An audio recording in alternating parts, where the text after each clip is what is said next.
Okay everyone, നമ്മൾ ഈ അക്കൗണ്ടിങ്ങിലെ introduction പറയുമ്പോൾ ഉറപ്പായിട്ടും പറഞ്ഞു പോകുന്ന ചില വാക്കുകളുണ്ട്. എന്താ പറയുക, അക്കൗണ്ടിങ് എന്ന് പറയുന്നതിന് നമ്മൾ പലപ്പോഴും പറയുന്നതെന്നറിയോ, അക്കൗണ്ടിങ് എന്ന് പറയുന്നത് it is A language of business എന്ന് പറയാറുണ്ട്. ബിസിനസ് സംസാരിക്കുന്ന അവരുടേതായ ഭാഷ എന്ന് പറയാറുണ്ട്. ഒരു സ്വന്തം ഭാഷയാവുമ്പോൾ അതിലെന്തും കാണും, അതിൻ്റേതായ വാക്കുകൾ, അതിൻ്റേതായ വ്യാകരണങ്ങൾ, അതിൻ്റേതായ അർത്ഥങ്ങളൊക്കെ കാണും അല്ലേ. അങ്ങനെ നമുക്ക് പൊതുവേ പല വാക്കുകളും ഈ ബിസിനസ് അല്ലെങ്കിൽ ഫിനാൻസ് റിലേറ്റഡായിട്ട് കേട്ടിട്ടുള്ള പല വാക്കുകൾ അക്കൗണ്ടിങ്ങിൻ്റെ അകത്ത് വരുമ്പോൾ അതിനെ കൊണ്ട് എന്താണ് ഉദ്ദേശിക്കുന്നതെന്നൊന്നും മനസ്സിലാക്കാൻ വേണ്ടിയിട്ടാണ് നമ്മൾ പലപ്പോഴും ഇൻട്രൊഡക്ഷൻ പറയുമ്പോൾ അങ്ങനത്തെ വാക്കുകൾ പറയുന്നത്. ഫോർ എക്സാമ്പിൾ, ഇതിപ്പോൾ അക്കൗണ്ടിങ് പഠിച്ച എത്ര പേർക്ക് അറിയാമെന്ന് എനിക്കറിയത്തില്ല, എന്നാലും പറയാം. ഡെബിറ്റ്, ക്രെഡിറ്റ് അല്ലേ. അക്കൗണ്ടിങ്ങിനെ കുറിച്ച് പറയുമ്പോഴേ എല്ലാവരും പറയുന്ന വാക്കുകളാണ് ഡെബിറ്റും ക്രെഡിറ്റും. ഒരു ജേണൽ എൻട്രി നമ്മൾ എഴുതുമ്പോൾ, ജേണൽ എൻട്രി മീൻസ് നമ്മൾ ഏറ്റവും ആദ്യം നമ്മുടെ ഒരു ട്രാൻസാക്ഷൻ റെക്കോർഡ് ചെയ്യുന്ന രീതിയാണ്. ഒരു ജേണൽ എൻട്രി എഴുതുമ്പോൾ അതിനകത്ത് ഈ ഡെബിറ്റ് എന്ന് വെച്ചാൽ, ക്രെഡിറ്റ് എന്ന് വെച്ചാൽ എന്താണ് അർത്ഥം എന്നറിയോ? സാധാരണ ഈ ഡെബിറ്റ് ക്രെഡിറ്റ് എന്ന വാക്ക് കേൾക്കുമ്പോൾ ആദ്യമേ നമ്മുടെ മനസ്സ് പോകുന്നത് ഡെബിറ്റ് കാർഡ് ക്രെഡിറ്റ് കാർഡിലേക്കാണ്. അപ്പോൾ നമ്മൾ പറയും ഡെബിറ്റ് എന്ന് വെച്ചാൽ പൈസ ഉള്ളത്, ക്രെഡിറ്റ് എന്ന് വെച്ചാൽ കടം എടുക്കുന്നത് എന്നൊക്കെ പറഞ്ഞ് നമ്മുടെ മനസ്സിൽ നിൽക്കും. ബട്ട് ജേണൽ എൻട്രിക്കകത്ത് വരുമ്പോൾ ഡെബിറ്റ് ചെയ്യുക എന്ന് പറഞ്ഞാൽ ഒരൊറ്റ അർത്ഥമേ ഉള്ളൂ. എന്താണ്? ഇപ്പോൾ എ ഡെറ്റഡ് ടു ബി. ഇതിൻ്റെ അകത്ത് ഞാൻ എയിനാണ് ഡെബിറ്റ് ചെയ്തേക്കുന്നത്, അതായത് ജേണൽ എൻട്രിയുടെ മുകളിൽ എഴുതിയിരിക്കുന്നു. ബിയിനാണ് ഞാൻ ക്രെഡിറ്റ് ചെയ്തേക്കുന്നത്, ജേണൽ എൻട്രിയുടെ താഴെ എഴുതിയിരിക്കുന്നു. ഇങ്ങനെ അല്ലാതെ ഇതിന് വേറെ ഒരു അർത്ഥവുമില്ല. കണ്ടില്ലേ, പലർക്കും ഇത് കേൾക്കുമ്പോൾ ഞെട്ടലുണ്ടാവും. ഇതുപോലെ അക്കൗണ്ടിങ്ങിൻ്റെ അകത്ത് നമ്മൾ പഠിച്ച പല വാക്കുകൾക്കും അക്കൗണ്ടിങ്ങിൻ്റേതായ അർത്ഥമുണ്ട്. അത് ഇഷ്ടമൊന്ന് നോക്കിപ്പോണം. എല്ലാ ടേംസും പറഞ്ഞിട്ടില്ല, ഞാൻ പറയുന്നു വളരെ ബേസിക് ആയിട്ടുള്ള, വളരെ ഇമ്പോർട്ടൻ്റ് ആയിട്ടുള്ള കുറച്ച് ടേംസ് മാത്രം ഒന്ന് നമുക്ക് നോക്കിപ്പോവാം. ഏറ്റവും ആദ്യം പറയേണ്ട സാധനമാണ് അസറ്റ് എന്ന് പറയുന്നത്. എന്താണ് അസറ്റിനെ കുറിച്ച് പറയുന്നത്? Asset are resources owned by a business that have economical value and expected to provide future benefit. അവിടെയാണ് കളി കിടക്കുന്നത്. നമ്മൾ 100 രൂപ കൊടുത്തൊരു സാധനം വാങ്ങി. നമ്മുടെ ബിസിനസ് വേണ്ടി നമ്മൾ 100 രൂപ കൊടുത്തൊരു സാധനം വാങ്ങി. ഈ സാധനം നമ്മൾ വാങ്ങി എന്ന് പറയുമ്പോൾ അതിൻ്റെ ഓണർഷിപ്പ് നമ്മളെ കയ്യിൽ വരുന്നുണ്ടോ? ഒരു ചോദ്യം. ഇനി ഇത് 1 വർഷത്തിൽ കൂടുതൽ നമുക്ക് അതിൻ്റെ ബെനിഫിറ്റ് കിട്ടുന്നുണ്ടോ? ഈ 2 കാര്യങ്ങളും ഓക്കെ ആണെന്നുണ്ടെങ്കിൽ ഒരു 100 രൂപയുടെ സാധനം ആയിക്കോട്ടെ, അത് നമ്മുടെ ബിസിനസ്സിൻ്റെ എന്താണ്? അസറ്റാണ്. അപ്പോൾ ബിസിനസ് ഓൺ ചെയ്യുന്നതോ അവർ വിലയ്ക്ക് എടുത്തതോ, നേരത്തെ ഉണ്ടായിരുന്നതോ അവർ വിലയ്ക്ക് എടുത്തതോ എന്തോ ആയിക്കോട്ടെ, അതില്ല നമ്മളെ വിഷയം. ബിസിനസ് പണം മുടക്കി നേടിയ അല്ലെങ്കിൽ ഓണർ ബിസിനസ്സിലേക്ക് കൊണ്ടുവന്ന സാധനം, എക്കണോമിക്കൽ വാല്യൂ ഉള്ളൊരു സാധനം. ഈ സാധനം നമുക്ക് 1 വർഷത്തിൽ കൂടുതൽ ബെനിഫിറ്റ് തരുന്നുണ്ടോ? 1 വർഷത്തിൽ കൂടുതൽ ഞാൻ വെറുതെ നോർമലായിട്ട് പറയുന്നതാണ്. പൊതുവേ പറയുന്ന ലോങ് ടേം ആണ്. ലോങ് ടേം എന്ന് പറയുന്നതിന് കുറച്ചുകൂടി അർത്ഥമാണല്ലോ. അപ്പം ഫ്യൂച്ചറിൽ നമുക്ക് ബെനിഫിറ്റ് തരുന്ന, നമ്മുടെ ഓണർഷിപ്പുള്ള, എക്കണോമിക്കൽ വാല്യൂ ഉള്ള എന്തിനെ നമുക്ക് എന്തെന്ന് വിളിക്കാം? അസറ്റ് എന്ന് വിളിക്കാം. വളരെ ബേസിക്കലി പറഞ്ഞാൽ അസറ്റ് എന്താണ്? ക്യാഷിൻ്റെ മൂല്യത്തിൽ പറയാൻ പറ്റുന്ന സാധനങ്ങളുമാണ്. ഓർക്കുക, നമ്മുടെ പ്രിൻസിപ്പിൾസ് പറയുന്നുണ്ടെന്നാണ്. മണി മെഷർമെൻറ്റ് കോൺസെപ്റ്റ് ഉണ്ട്. നമുക്ക് പൈസയുടെ മൂല്യത്തിൽ പറയാൻ പറ്റുന്ന കാര്യങ്ങൾ മാത്രമേ നമ്മൾ എന്ത് ചെയ്യാവൂ, നമ്മൾ അക്കൗണ്ടിങ്ങിൽ കണക്കിലെടുക്കാവൂ. So cash and cash equivalent ആയിരിക്കും എപ്പോഴും എന്തെന്ന് പറയുന്നത്? അസറ്റ് എന്ന് പറയുന്നത്. അസറ്റ് എന്ന് പറയുന്നത് നമുക്ക് ഇതുവരെ പല ചിന്തകളുണ്ട്, പല കോൺസെപ്റ്റുകളുണ്ടായെന്നായിരിക്കും. എല്ലാം മാറ്റി വയ്ക്കുക. ഇതാണ് എന്തെന്ന് പറയുന്നത്? അസറ്റ് എന്ന് അക്കൗണ്ടിങ്ങിൻ്റെ അകത്ത് പറയുന്നത്. ആണെങ്കിൽ നമുക്ക് അടുത്തതിലേക്ക് പോകാം. The second one is liabilities. Liabilities എന്ന് പറഞ്ഞാൽ എന്താ? ബാധ്യതകൾ അല്ലേ. ബാധ്യതകളെക്കുറിച്ച് നമ്മൾ എങ്ങനെ ഡിഫൈൻ ചെയ്യുന്ന നോക്കിയാൽ, ലയബിലിറ്റീസ് ആർ ഒബ്ലിഗേഷൻസ് ഓർ ഡെബ്റ്റ് that a business owes to external parties. ബിസിനസ്സിന് എന്താണ് ഒരാളിലേക്ക് കൊടുക്കാനുള്ള, അതൊരു വ്യക്തിയാവാം, ഒരു ഓർഗനൈസേഷൻ ആവാം, ബാങ്കുകളാവാം, എന്തോ ആയിക്കോട്ടെ, ഒരിടത്തേക്ക് നമുക്ക് കൊടുക്കാനുള്ള ബാധ്യതകളാണ് നമ്മൾ എന്തെന്ന് വിളിക്കുന്നത്? ലയബിലിറ്റി എന്ന് വിളിക്കുന്നത്. ഫോർ എക്സാമ്പിൾ, ഞാൻ എന്ത് ചെയ്തു? ഞാൻ ഒരു ബേക്കറി നടത്തുന്ന ആളാണെന്ന് വിചാരിക്കാം. എൻ്റെ ബേക്കറിയിലേക്ക് വിൽക്കാൻ ഞാൻ പപ്സ് മേക്ക് ചെയ്ത ഒരു ബേക്കറിൻ്റെ കയ്യിൽ നിന്ന് വാങ്ങുകയാണ്. എല്ലാവരും അങ്ങനെ ചെയ്യുന്നത്, അല്ലാതെ എല്ലാവരും സ്വന്തമായിട്ട് ഉണ്ടാക്കുന്നതെന്നല്ലല്ലോ. അയാളുടെ നിന്ന് ഒരു 10,000 രൂപ കൊടുത്ത് ഞാൻ പപ്സ് വാങ്ങുകയാണ്. എന്നിട്ട് ഞാൻ പറയുന്നു, സാധനം വിറ്റ് പോയിട്ട് പൈസ തിരിച്ചു തരാം, പയ്യെ തന്ന് തീർത്തോളാം എന്ന് പറയാം. അപ്പോൾ ഞാൻ എന്താ ചെയ്യുന്നത്? അയാൾക്ക് പൈസ കൊടുക്കാം. എൻ്റെ കയ്യിൽ സാധനം കിട്ടി, ബട്ട് അയാൾക്ക് ഞാൻ പൈസ കൊടുത്തിട്ടില്ല. കൊടുക്കാമെന്ന് വാക്ക് കൊടുത്തതേ ഉള്ളൂ. അത് ഭാവിയിൽ കൊടുത്തു തീർക്കേണ്ട ഉത്തരവാദിത്തം ആർക്കുണ്ട്? എനിക്കുണ്ട്. So it is my liability. ഇതിനാണ് നമ്മൾ ലയബിലിറ്റി എന്ന് വിളിക്കുന്നത്. ഇതുപോലെ ഒരുപാട് കാര്യങ്ങൾ. ഇവിടെ നമ്മൾ ബാങ്കിൽ ചെന്ന് ലോൺ എടുത്താൽ ലോൺ നമ്മുടെ എന്താണ്? ലയബിലിറ്റിയാണ്. ഇതുപോലെ എവിടെയൊക്കെ നമ്മൾ പൈസ, അങ്ങനെയുള്ള എല്ലാത്തിനും നമ്മൾ എന്താണെന്നാണ് വിളിക്കുന്നത്? ലയബിലിറ്റീസ് എന്നാണ് വിളിക്കുന്നത്.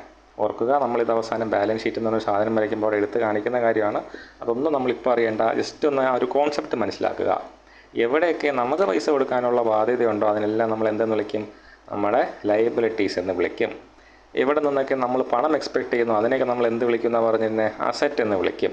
പണം എക്സ്പെക്റ്റ് ചെയ്യുന്നു മീൻസ് നമുക്ക് ഫ്യൂച്ചറിൽ വിറ്റ് ക്യാഷ് ആക്കാൻ പറ്റുന്നതാവാം, ഇല്ലെങ്കിൽ എന്താവാം, ഓൾറെഡി നമുക്ക് പൈസ തരാനുള്ള ആൾക്കാരാവാം, എല്ലാം നമ്മുടെ എന്താണ്? അസറ്റാണ്. അപ്പോൾ നമ്മൾ ക്യാഷ് ഇൻഫ്ലോ, നമ്മുടെ ബിസിനസ്സിലേക്ക് ഇൻഫ്ലോ ഫ്യൂച്ചറിൽ ഒരിടത്തു നിന്ന് നമ്മൾ എക്സ്പെക്റ്റ് ചെയ്യുന്നുണ്ടെങ്കിൽ അത് നമ്മുടെ ഇരിക്കുന്ന അസറ്റാവാം, നമുക്ക് പണം തരാനുള്ള ഒരു മനുഷ്യനാവാം, അതിനെ നമ്മൾ എന്തെന്ന് വിളിക്കും? അസറ്റ് എന്ന് വിളിക്കും.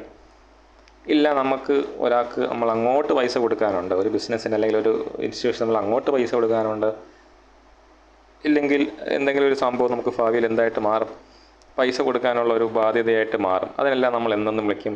ബിസിനസ്സിൻ്റെ ലയബിലിറ്റി എന്ന് വിളിക്കും. ഇനി മൂന്നാമത് പറയുന്നൊരു സാധനമാണ് ഇക്വിറ്റി എന്ന് പറയുന്നത്. ഇക്വിറ്റി എന്ന് പറയുന്നത് നിങ്ങൾ കേട്ടിട്ടുണ്ടാവും. നമ്മുടെ ബിസിനസ്സിൻ്റെ അകത്ത് ഒരുപാട് ഓണേഴ്സിനെ നമ്മൾ കൊണ്ടുവരുമ്പോൾ, ഓക്കെ, നമ്മുടെ ബിസിനസ്സിൻ്റെ ഒറ്റയ്ക്ക് ഓണർഷിപ്പ് പിടിക്കാതെ ഒരുപാട് ഓണേഴ്സിനെ കൊണ്ടുവരും. എന്തിനാണ് ഒരുപാട് ഓണേഴ്സിനെ കൊണ്ടുവരുന്നത്? അപ്പോൾ നമുക്ക് എന്ത് ചെയ്യാം? നമുക്ക് ആ ബിസിനസ് അവരെല്ലാവരും കൂടെ പൈസ ഇട്ട് ഷെയർ ചെയ്യുമല്ലോ, അല്ലെങ്കിൽ നമ്മൾ ഒറ്റയ്ക്ക് പണം മുടക്കി ബിസിനസ് ചെയ്യേണ്ടി വരും. അങ്ങനെ കൊണ്ടുവരുന്ന എല്ലാവരുടെയും കോൺട്രിബ്യൂഷൻ ഉണ്ടല്ലോ, എല്ലാവരും നമ്മുടെ ബിസിനസ്സിലേക്ക് നടത്തുന്ന കോൺട്രിബ്യൂഷൻ്റെ ഒരു സമ്മിനാണ് നമ്മൾ എന്തെന്ന് വിളിക്കുന്നത്? ഇക്വിറ്റി എന്ന് വിളിക്കുന്നത്. ഇവിടെ നമുക്കത് അത്ര ആപ്ലിക്കബിളായിട്ട് വരുന്നില്ല, ബട്ട് ജസ്റ്റ് ഒന്ന് അറിയാൻ വേണ്ടി പറഞ്ഞതേ ഉള്ളൂ.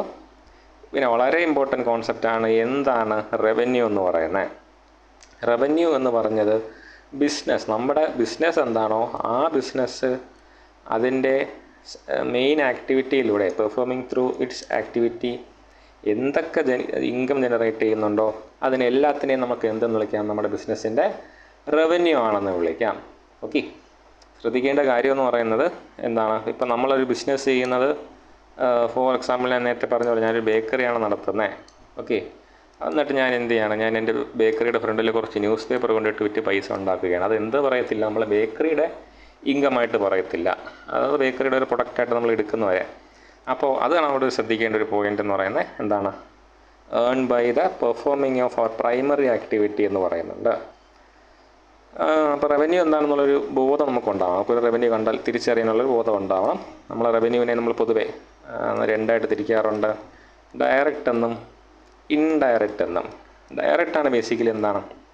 നമ്മുടെ മെയിൻ പർപ്പസ് എന്തായിരിക്കണം? എല്ലാ ബിസിനസ്സിൻ്റെയും ഒരൊറ്റ പർപ്പസേ ഉള്ള എല്ലാ ബിസിനസ്സും കച്ചവടം ചെയ്യുക, സെയിൽസ് നടത്തുക. അപ്പോൾ സെയിൽസ് എന്ന് പറയുന്നതാണ് നമ്മുടെ ബിസിനസ്സിൻ്റെ മെയിൻ റവന്യൂ എന്ന് പറയുന്നത്. അല്ലാതെ എന്തൊക്കെ റവന്യൂ ഉണ്ടോ അതെല്ലാം എവിടെ പോകും? ഇൻഡയറക്റ്റ് റവന്യൂ ആയിട്ട് പറയും. പോട്ടെ, ജസ്റ്റ് ബേസിക്സ് എന്ന് പറയുന്നത് എന്നുള്ള ഡീപ്പായിട്ട് നമുക്ക് അങ്ങോട്ട് അറിയാനുണ്ട്. അപ്പോൾ എക്സ്പെൻസ് എന്ന് പറഞ്ഞാൽ എന്താ? ശ്രദ്ധിക്കേണ്ട കാര്യം, എന്ത് ചിലവ് നടന്നാലും അത് നമുക്ക് എക്സ്പെൻസ് എന്ന് വിളിക്കാൻ പറ്റത്തില്ല. എക്സ്പെൻസ് എന്ന് നമ്മൾ അക്കൗണ്ടിങ്ങിനകത്ത് വിളിക്കണമെന്നുണ്ടെങ്കിൽ അതെന്തായിരിക്കണം? നമ്മുടെ ഇൻകം ജനറേറ്റ് ചെയ്യാൻ വേണ്ടി നടത്തിയ ചിലവുകളാവണം. So money spend to earn income is called expense in accounting. ഒരാൾക്ക് നമ്മൾ സാലറി കൊടുത്തു, അതെന്തിനായിരിക്കും? നമ്മുടെ ബിസിനസ് റൺ ചെയ്യാൻ അയാൾ അത്യാവശ്യമാണ്. അല്ല ചുമ്മാ വഴി കൂടെ പോകണ ഒരുത്തിന് കൊണ്ട് ഒരു മാസം തോറും ഒരു പൈസ കൊടുത്തിട്ട് എൻ്റെ ബിസിനസ്സിൻ്റെ ചിലവാണെന്ന് എഴുതി വയ്ക്കാൻ പറ്റത്തില്ല. മനസ്സിലായോ? അതാണ് നമ്മളവിടെ അണ്ടർലൈൻ ചെയ്യുന്ന ഒരു കോൺസെപ്റ്റ് എന്ന് പറയുന്നത്. എക്സ്പെൻസ് എന്ന് പറയുമ്പോൾ എന്തായിരിക്കണം? നമ്മുടെ ബിസിനസ്സിന് റവന്യൂ ജനറേറ്റ് ചെയ്യാൻ വേണ്ടിയിട്ട് നടത്തിയിട്ടുള്ള ചിലവുകൾ എന്തെന്ന് വിളിക്കാവൂ? എക്സ്പെൻസ് എന്ന് വിളിക്കാവൂ. Then what is net income?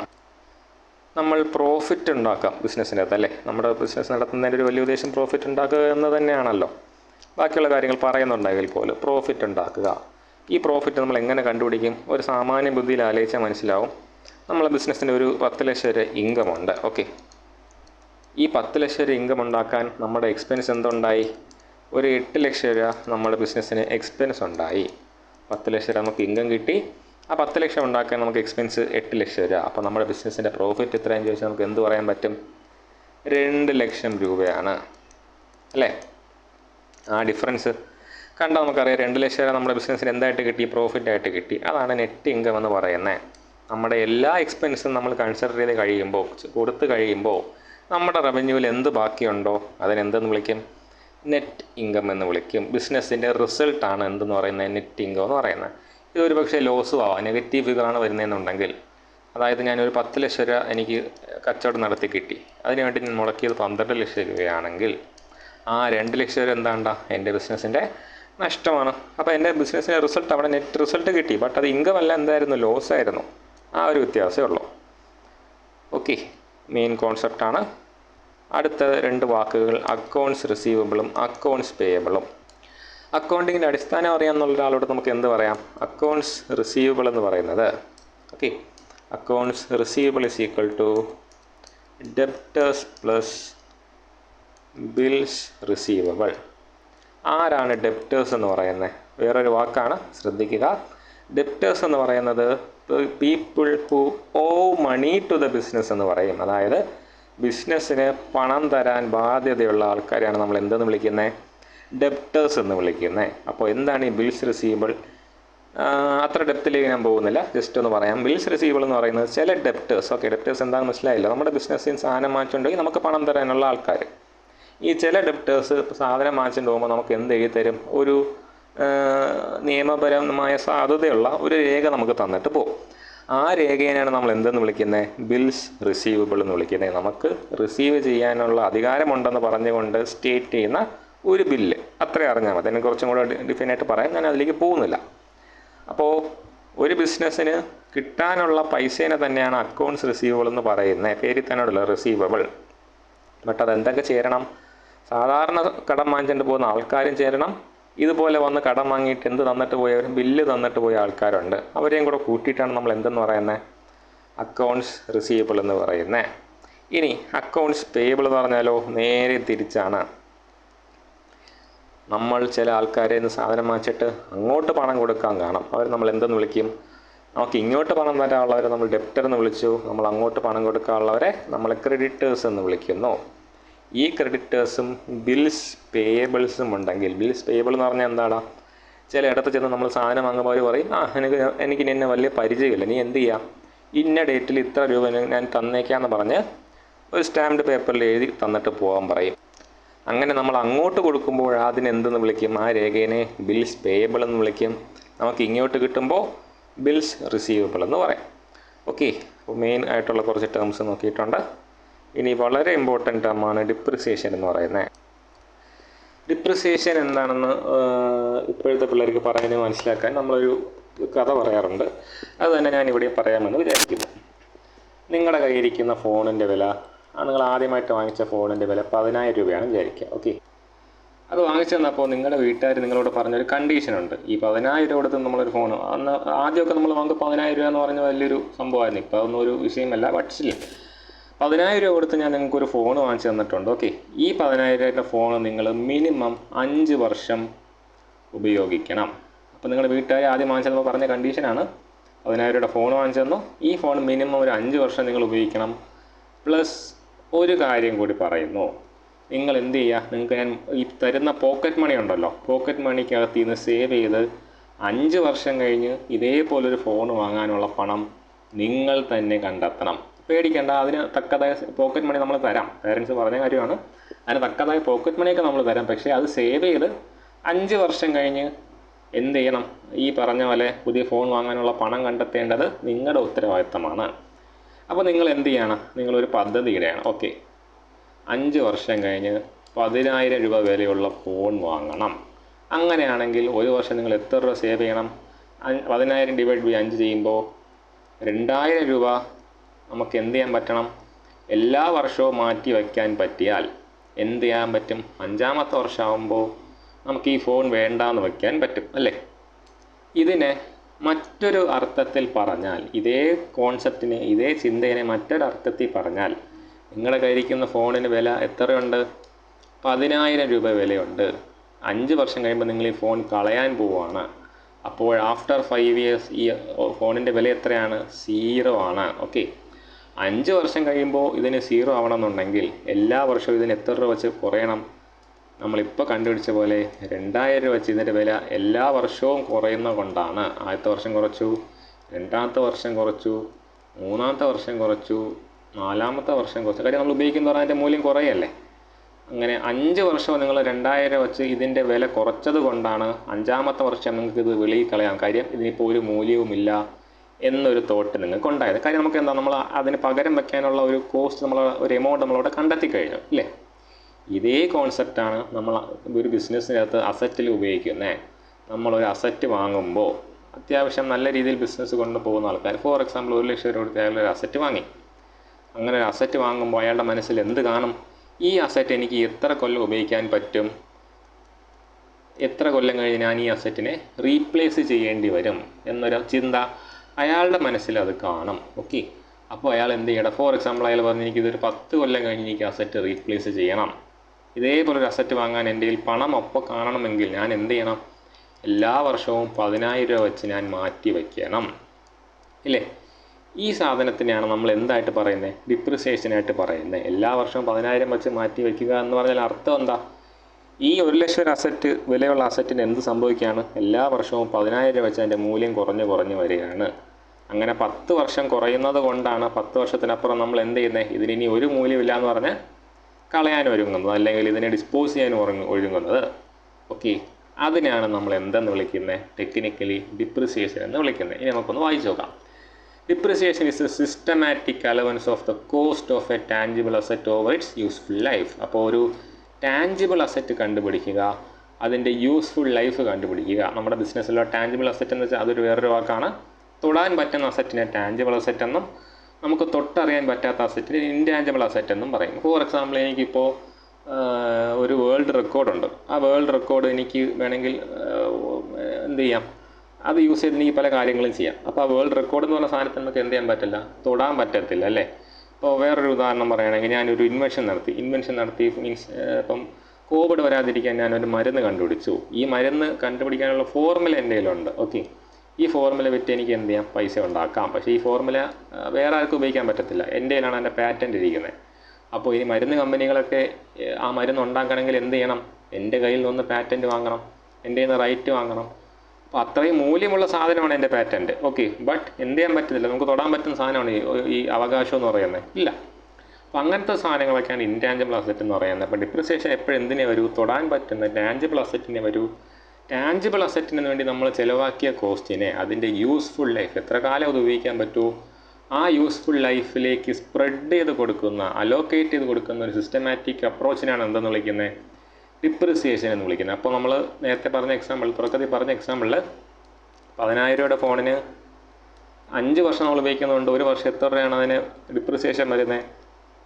2,000. അങ്ങനെ നമ്മൾ മാറ്റി വയ്ക്കുമെന്ന് പറഞ്ഞാൽ, അല്ലെങ്കിൽ നമ്മൾ മൂല്യത്തിലുണ്ടാകുന്ന ഇടിവെന്ന് പറഞ്ഞാൽ ആ ഒരു എമൗണ്ടിനെയാണ് എന്തെന്ന് വിളിക്കുന്നത്?